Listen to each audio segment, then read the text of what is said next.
একজন আল্লাহর ওলি স্বপ্নে দেখেন কিয়ামতের ময়দান কায়েম হয়ে গেল। ওই ময়দানে দেখা যায় মুসা আলাইহিস সালাম সহ সমস্ত পয়গম্বর এক জায়গায় জমা, আমার আপনার নবী তিনিও এক জায়গায়। ভাইরা বন্ধুরা, ওই অবস্থায় মুসা আলাইহিস সালাম তিনি বলতেছেন, ওগো নবী, আখেরি নবী, আপনি নাকি বলেছেন আপনার উম্মতের উলামায়ে কেরাম, উলামা ও উম্মতি কা আম্বিয়া বনি ইসরাইল, আমার উম্মতের উলামায়ে কেরাম বনি ইসরাইলের নবীদের সমান। কথাটা কি আপনি বলছেন নাকি? আমার আপনার নবী বলেন, হ, কথাটা তো আমি বলেছি। মুসা নবী তখন বলেন, কেমন করে আপনি কথাটা বললেন? আমার তো বুঝে পড়ে না, একজন মানুষ সাধারণ একজন উম্মত নবীর সমান হয় কেমন করে? আমার তো বুঝে আসলো না। আমার আপনার নবী রহমতের নবী বলেন, যদি কথাটা বুঝে না আসে, আমার পাশেই বসা আছে আমার একজন আলেম, আমার উম্মতের একজন আলেম, জিজ্ঞেস করেন, জিজ্ঞেস করলে আপনার বুঝ হয়ে যাবে। মুসা আলাইহিস সালাম নরম নবী না গরম নবী? খালি গরম না বেশি গরম? অনেক গরম একজন নবী মুসা কালিমুল্লাহ। সাথে সাথে ইমাম গাজ্জালী রাহমাতুল্লাহি আলাইহি প্রশ্ন করলেন, ও মিয়া, তোমার নাম কি একটু বলো? ইমাম গাজ্জালী রাহমাতুল্লাহি আলাইহি তখন তিনি তার নিজের নাম বললেন, বাবার নাম বললেন, দাদার নাম বললেন, দাদার বাপের নাম বললেন, তার বাপের নাম বললেন। বলতে বলতে ইমাম গাজ্জালী একদম আদম আলাইহিস সালাম পর্যন্ত চলে গেলেন। সুবহানাল্লাহ। আমরা কয়জনে পারবো? আমরা পারবো? দাদার দাদার নাম জিজ্ঞেস করলেই তো শেষ, ঠিক কি না? দাদার দাদার নাম জিজ্ঞেইলে তো শেষ। হয়তো দাদার বাপের নাম কেউ বা কেউ কেউ মনে রাখতে পারেন, কিন্তু দাদার দাদা জিজ্ঞেস করলেই শেষ। ইমাম গাজ্জালী রহমতুল্লাহি আলাইহি আদম আলাইহিস সালাম পর্যন্ত গেছে। মুসা আলাইহিস সালাম জিজ্ঞেস করে, ও মিয়া, তোমাকে তো এত লম্বা জবাব দিতে বলে নাই। গরম নবী তো, মেজাজ খালি গরম হইতেছে। দেখো, এরে জিজ্ঞেস করলাম তার নিজের নাম, কিন্তু নিজের নাম বলল তো বলল, বাপের নামও কয়, দাদার নামও কয়, দাদার বাপের নামও কয়। এরপরে বলতে বলতে আদম পর্যন্ত। মুসা আলাইহিস সালাম তিনি একটু গুসা করে ফেললেন, রাগ হয়ে বলতেছেন, এই মেয়ে থামো, এত লম্বা জবাব দিছো কে? এত কথা কও? জিজ্ঞাসি নিজের নাম, বেশি থেকে বেশি বাপের নাম বলবা। এত লম্বা জবাব তুমি কেন দিয়েছো? আগে প্রশ্নের জবাব দাও। এত লম্বা জবাব তুমি কেন দিয়েছো? এই কথা বলতে ইমাম গাজ্জালী রাহমাতুল্লাহি আলাইহি আদবের সাথে, বিনয়ের সাথে তিনি মুস্কি হেসে বলেন, ওগো আল্লাহর পয়গম্বর, আমি কেন এত লম্বা জবাব দিয়েছি? এই প্রশ্নের জবাব যদি আমাকে দিতেই হয়, আগে আমার একটা প্রশ্নের জবাব আপনাকে দেওয়া লাগবে। মুসা নবী কয়, কি প্রশ্নের জবাব? কই প্রশ্নটা হলো, আল্লাহ আপনারে জিজ্ঞেস করেছিল, ওয়ামা তিলকা বিয়ামিনিকা ইয়া মুসা, ও মুসা, ডান হাতে এটা কি? আপনার ডান হাতে ছিল লাঠি, আপনি বলবেন ক্বালা হিয়া আসাই, এটা আমার হাতের লাঠি। প্রশ্নের জবাব শেষ, আল্লাহ যা জানতে চেয়েছে জানা শেষ। কিন্তু আপনি এখানে শেষ দেন নাই, শেষ দেন নাই। আপনি বলতেছেন ক্বালা হিয়া আসাই আতাওয়াক্কাউ আলাইহা ওয়া আহুশু বিহা আলা গানামি ওয়া লিয়া ফিহা মাআরিবু উখরা, এটা আমার হাতের লাঠি, এই লাঠি দিয়ে আমি বর দিয়া চলি, এই লাঠি দিয়া গাছের পাতা পারি, এই লাঠি দিয়া বকরি রাখালি করি। আল্লাহ আপনাকে লাঠি দিয়া কি করেন জানতে চায় না, আপনাকে শুধু জানতে চেয়েছিল হাতে আপনার কি। ওই দিন কেন আপনি এত লম্বা জবাব দিয়েছিলেন? আগে জবাব দে। মুসা আলাইহিস সালাম করি বাপরি, নবী তো এমনি কয় নাই, এদি এখন আমারে আটকাই দিছে। মুসা নবী কয়, মিয়া, আমি আমার মাসুকের সাথে কথা বলার সুযোগ পেয়েছি, অল্প কথায় মন ভরে না। প্রিয়জনের সাথে, মহব্বতের মানুষের সাথে কথা বলতে গেলে অল্প কথায় মন ভরে হয় ততই ভালো লাগে। এজন্যই আমি একটু লম্বা কথা বলেছি, সুযোগ পেয়েছি বিদায় লম্বা বলেছি। এমনি মুসা আলাইহিস সালামের এই কথা শুনে ইমাম গাজ্জালী রাহমাতুল্লাহি আলাইহি কয়, ওগো আল্লাহর পয়গম্বর, তাহলে আমারও একই জবাব। আমিও এত বড় একজন নবীর সাথে কথা বলার সুযোগ পেয়েছি, সারা জীবন শুধু নাম শুনেছি মুসা কালিমুল্লাহ, যিনি জমিনে বৈশা 3000 বার আল্লাহর সাথে কথা বলেছেন। ওই নবীর নাম শুধু শুনেছি, দেখি নাই। আজ দেখাও হয়েছে, কথাও হয়েছে। এই সুযোগটারে আমিও সুবর্ণ সুযোগ মনে করে নিলাম। কথাটা একটু বাড়াইতে আমারও মনের মধ্যে একটু চাহাত জাগলো।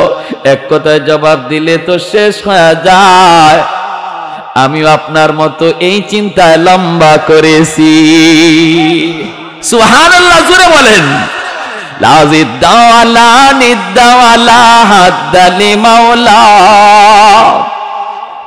লাজিদ্দাওয়ালা নিদ্দাওয়ালা হাদ্দালি মাওলা, আল-আনা কামা কানা ওয়ালাম ইয়ালকা জাওয়ালা, আল-আনা কামা কানা ওয়ালাম ইয়ালকা জাওয়ালা, লা মিসলা ওয়ালা সাওয়ারা মিসলা ওয়া নাযীরা, মান ক্বালা সিওয়া যালিকা ক্বাদ ক্বালা মুহালা, মান ক্বালা সিওয়া যালিকা ক্বাদ ক্বালা মুহালা, লা ওয়ালদা ওয়ালা ওয়ালিদা লা আম্মা ওয়া খালা, লা শিবহা ওয়ালা মিসলা ওয়ালা কুফুয়া লিমাওলা। একটু জোরে সুরে বলেন আল্লাহু আকবার। আর একটু জোরে বলি আল্লাহু আকবার। এজন্য বলতেছি রে যুবক, সন্তানটারে মাদ্রাসায় পড়াও। প্রাথমিক শিক্ষাটা যেন তার কোরআনী শিক্ষা হয়, মুসলমানি তার শিক্ষা হয়। এরপরে যদি তারে তুমি হাফেজে কোরআন বানাইতে চাও তাহলে তো নূরুন আলা নূর। আর যদি বানাইতে না চাও আমি নিষেধ করব না, বাধাও দেব না। যদি বানাইতে নিয়ত করো তাহলে তো নূরুন আলা নূর, নূরুন আলা নূর। কারণ এই বাচ্চার খাতিরে আল্লাহ জমিন টিকায় রাখছে, এই মাদ্রাসার খাতিরে আল্লাহ জমিন টিকায় রাখছে, কোরআনের উসিলায় আল্লাহ জমিন টিকায় রাখছে। রহমতের ধারা এখনো জমিনে জারি আছে মাদ্রাসার উসিলায়, কোরআনের উসিলায়, ছোট ছোট বাচ্চাগুলির উসিলায়, যারা কোরআন শিক্ষা করার জন্য, কোরআন সিনায় নেওয়ার জন্য আল্লাহ যাদেরকে মাদ্রাসায় নিয়ে আসলেন, ওদের উসিলায় এখনো গাছ থেকে ফুল হয়, ফল হয়, এখনো জমিন থেকে ফসল হয়, এখনো ওই রকম নদী থেকে মাছ মিলে। পূর্ব দিগন্তে সূর্য ওঠে, পশ্চিম দিগন্তে সূর্য ডুবে। আমার আপনার যত নিয়ামত সমস্ত নিয়ামতের ধারা আল্লাহ জমিনে জারি রাখছে মাদ্রাসার খাতিরে, কোরআনের খাতিরে, কোরআনওয়ালাদের খাতিরে। এই কথাটাই মায়ার নবী বলেছেন, তোমরা যদিও কথাটা না বুঝো, আসমান জমিনের আর যত প্রাণী আছে ওরা কিন্তু ভালো করে কথাটা বুঝে। এমনকি গর্তের পিপিলিকা পর্যন্ত এই কথাটা ভালো করে বুঝে, পানির নিচের মাছও এই কথা ভালো করে বুঝে। এজন্যই মাছও আল্লাহর কাছে সর্বদা দোয়া করে, মালিক আমি যে মাছ পানির নিচে বেঁচে আছি, মাদ্রাসার উসিলায়, ছোট ছোট বাচ্চাগুলির উসিলায়, যারা কোরআন শিক্ষার জন্য ওই মাদ্রাসায় পড়তেছি, আল্লাহ এরা জমিনে আছে বিদায় এখনো তুমি জমিন টিকায় রাখছো। জমিন টিকে আছে বিদায় আমি মাছ টিকে আছি, জমিন টিকে আছে বিদায় আমি গর্তের পিপিলিকা এখনো টিকে আছি, এখনো গাছ আমি দাঁড়ায় আছি, এখনো আমি গাছ ফুল দেই, ফল দেই।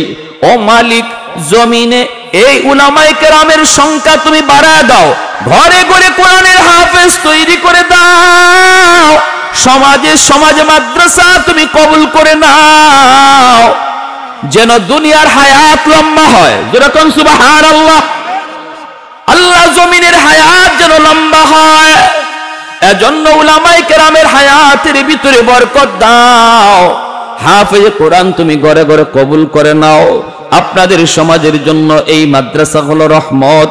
আল্লাহ পাক রব্বুল আলামিন বলেন, ওয়া নুনাজ্জিলু মিনাল কুরআন মা হুয়া শিফাউন ওয়া রাহমাতুল লিল মুমিনিন।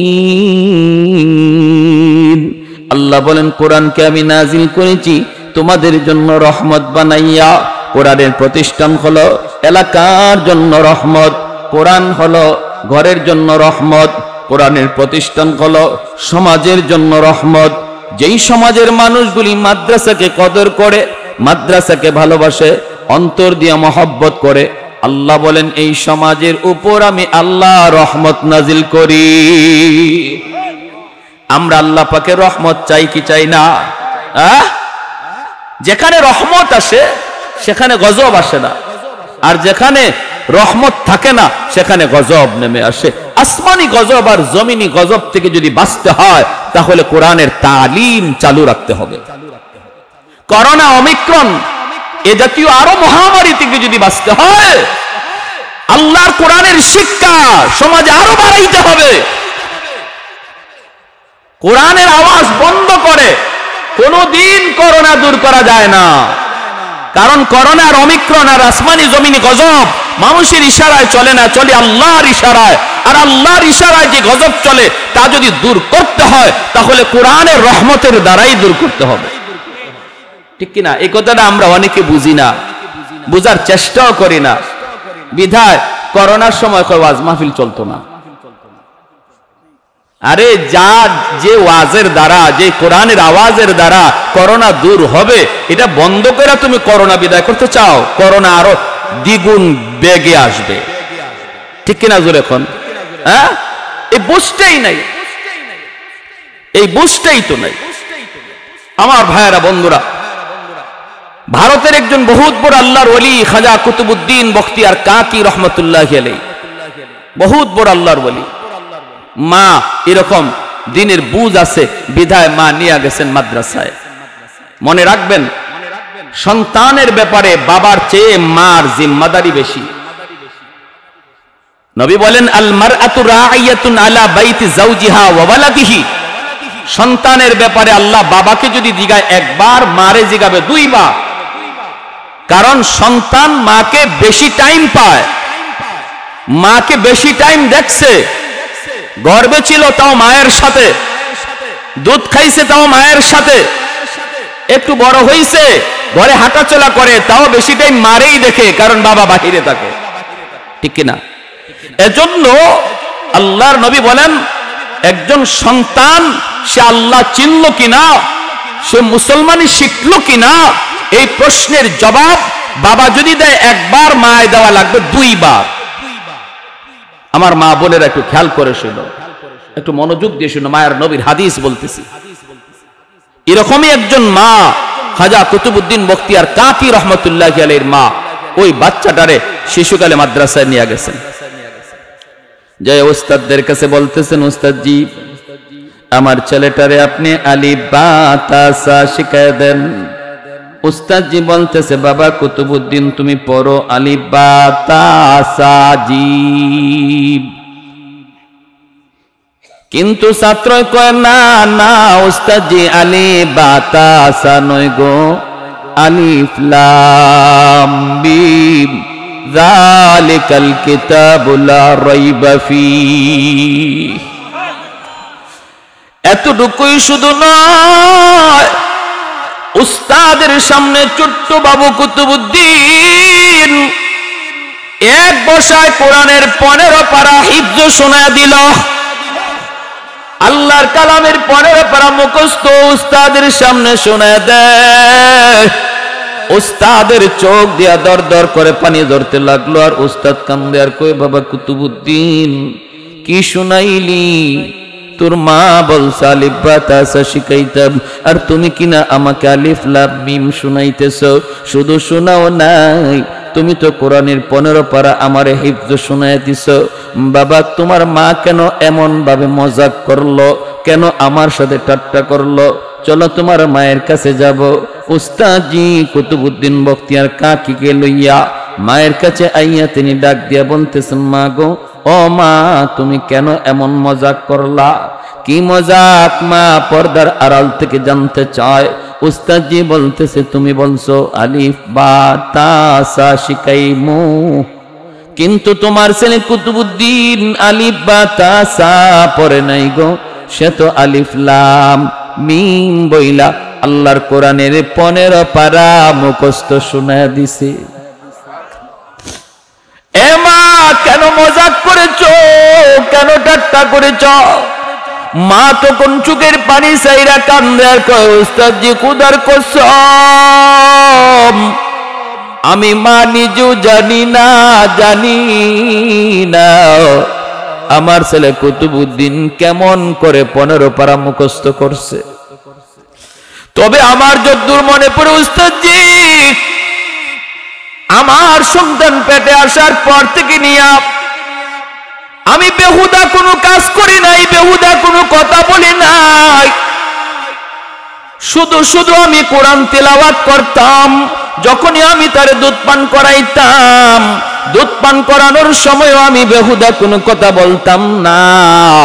সন্তানকে দুধ পান করাইছি আর আমি কোরআন তেলাওয়াত করছি। আমি আল্লাহর কালামের 15 পারার হাফেজা, 15 পারা আমার মুখস্থ ছিল। এজন্য আমার কুতুবউদ্দিনকে আমি যখন দুধ পান করাইতাম, আমি দুধের সাথে কোরআন তেলাওয়াত করতাম, মনে হয় দুধের সাথে তিলাওয়াত যায় ঢুকছে। জানি না আমি মানিজু জানি না জীবনে কতবার আমি এই 15 পারা মুখস্থ তেলাওয়াত করেছি, কতবার আমার সন্তান পেটে তাইকা মার কোরআন তেলাওয়াত শুনছে। এজন্য মা সন্তান পেটে লইয়া যদি বেশি বেশি কোরআন তেলাওয়াত করে রে যুবক, এই সন্তান বড় হইয়া কোরআনের হাফেজ হয়।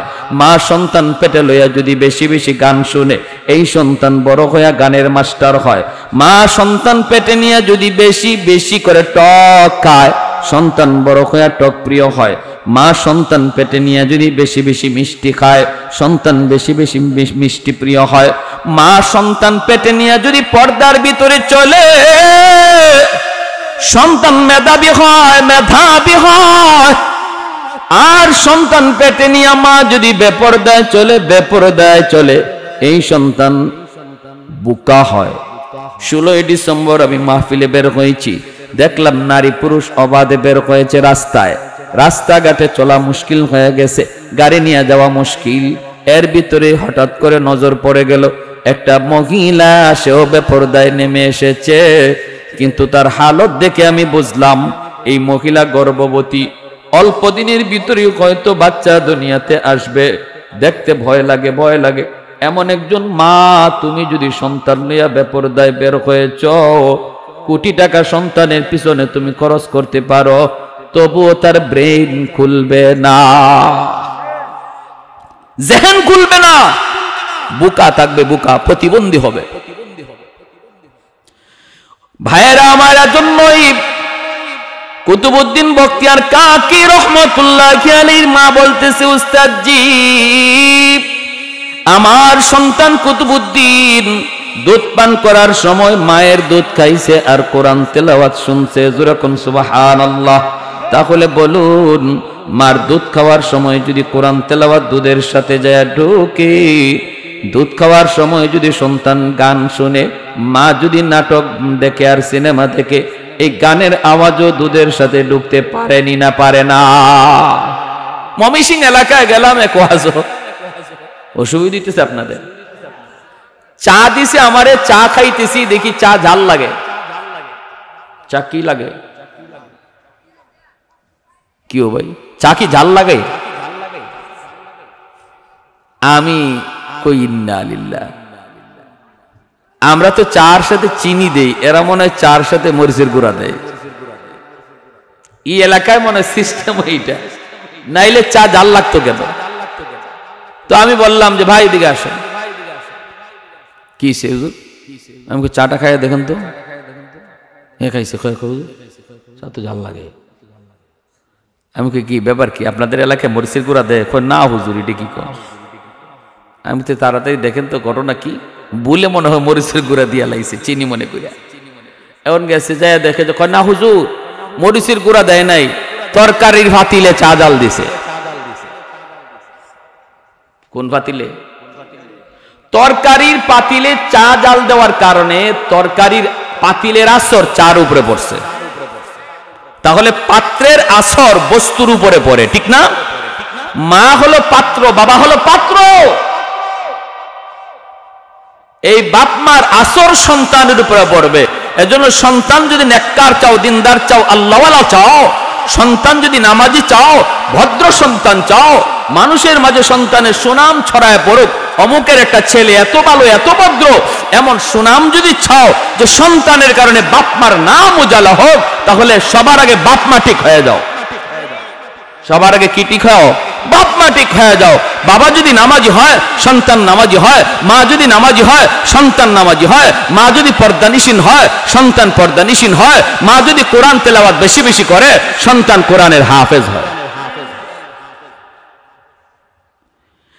এজন্য আমার ভাইরা মনোযোগ দিয়ে খেয়াল করে শুনো, আল্লাহর গোলাম ভাইরা আমার, যেই বাচ্চাটারে মাদ্রাসায় দেওয়া হয়, এই বাচ্চারা যখন হাফিজি শেষ করার পরে উস্তাদদের হাতে পাগড়ি নেয়,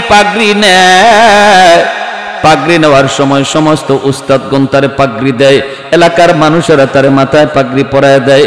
আল্লাহ পাক কুদরতি নজরে তাকায় দেখে, আল্লাহ পাকের নজর তখন বাচ্চার উপরে নয়, আল্লাহর নজর তার বাপ মার উপরে। যেরকম সুবহানাল্লাহ। কারণ এই বাপ মা দুনিয়ার জগতে মানুষের উল্টা কাজ করেছে, মানুষ চলেছে স্রোতের তালে তালে, মানুষ চলেছে স্কুল কলেজ ভার্সিটির দিকে, আর ওই বাপ মা চলেছে উল্টা দিকে। মানুষজন বলেছে বাচ্চাটারে তুমি নদীতে বাসায় দিতেছ, গাঙ্গে বাসায় দিতেছ, হায় হায় হায় হায়, এই বাচ্চাটা বড় হওয়ার পরে কি খাবে, কেমনে চলবে, কেমনে বিবি পালবে, সংসার পালবে। কত কথাগুলি তোমারে শোনাইলো, বাপ মা তুমি তা কানে দাও নাই, স্রোতের উল্টা দিকে তুমি চলছো।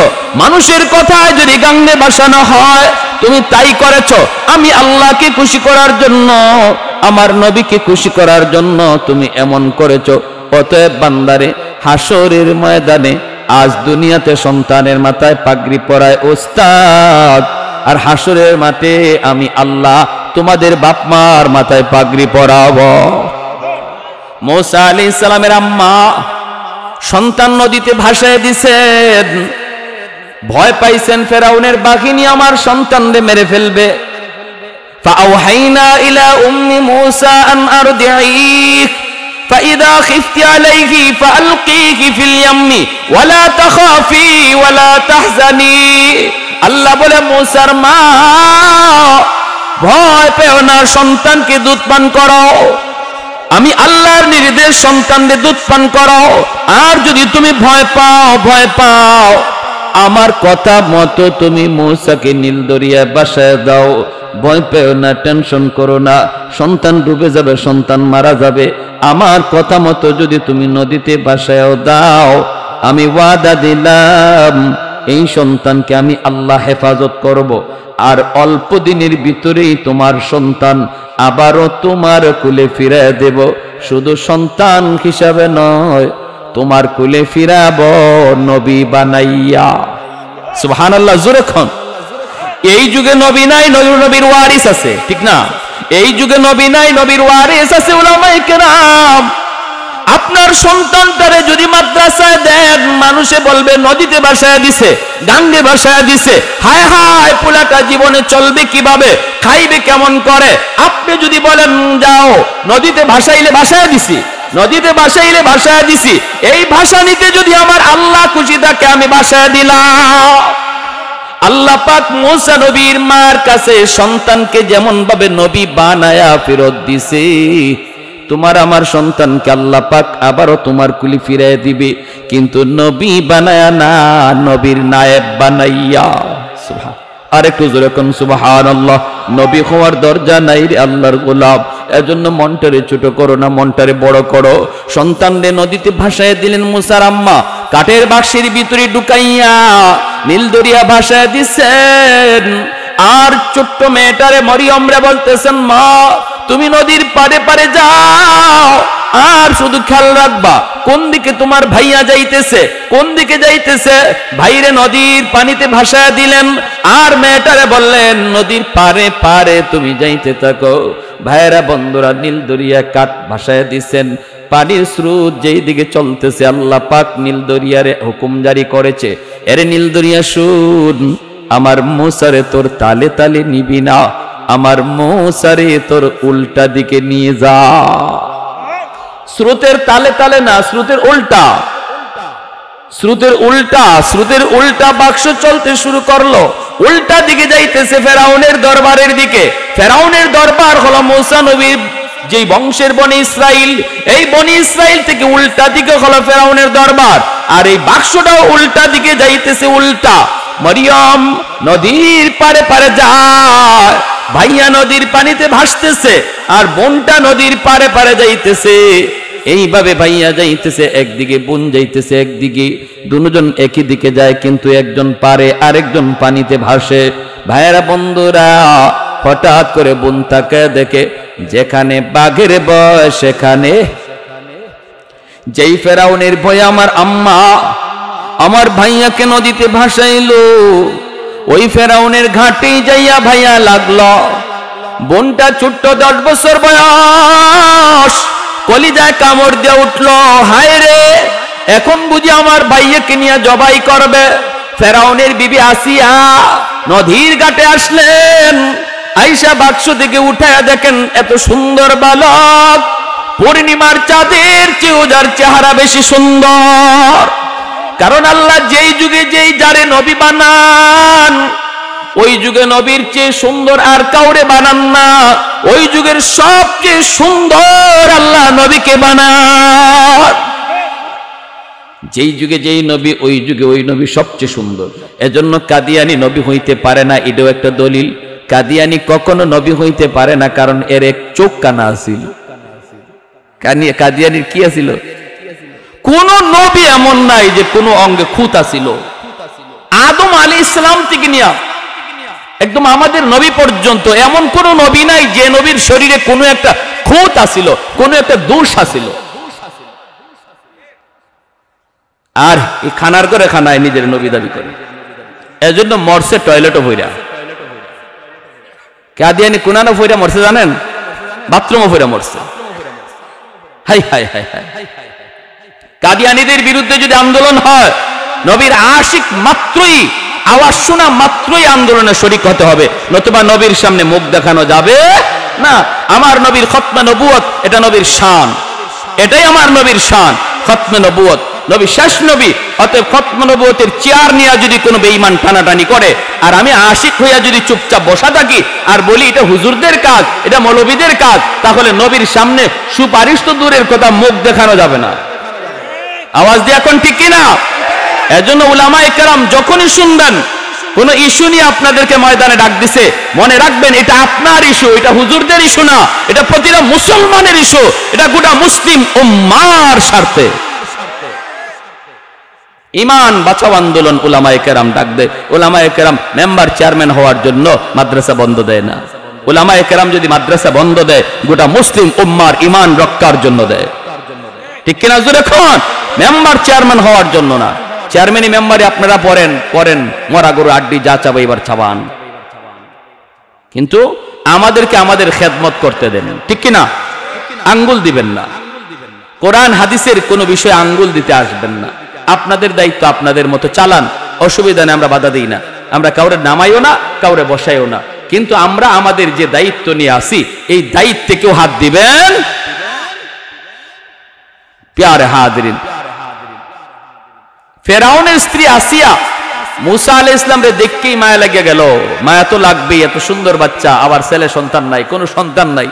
কুলে করে নিয়ে ফেরাউনের কাছে যায় বলতেছেন, স্বামী গো চেহারা দেখো। আমার মন বলে আমি ছেলে হিসাবে পালবো, যদি তুমি অনুমতি দাও।